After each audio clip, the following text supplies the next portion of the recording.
வணக்கம் ரிதி.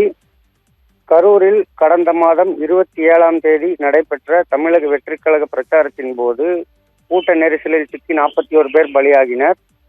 அந்த 41 பேரின் குடும்பங்களை இன்று செங்கல்பட்டு மாவட்டம் பூஞ்சேரி பகுதியை அடுத்துள்ள தனியார் நட்சத்திர விடுதியில் விஜய் சந்திக்க இருப்பதாக தகவல்கள் வெளியாகியிருந்தது. அதன்படி நேற்று இரவு 37 குடும்பங்களைச் சேர்ந்தவர்கள் கரூரிலிருந்து 5 சொகுசு பேருந்துகள் மூலம் நட்சத்திர விடுதிக்கு வரவழைக்கப்பட்டனர்.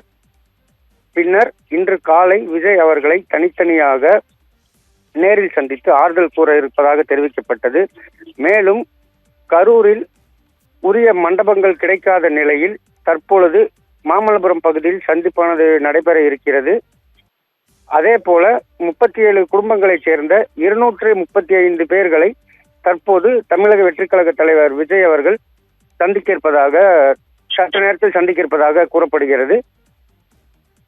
இறுதி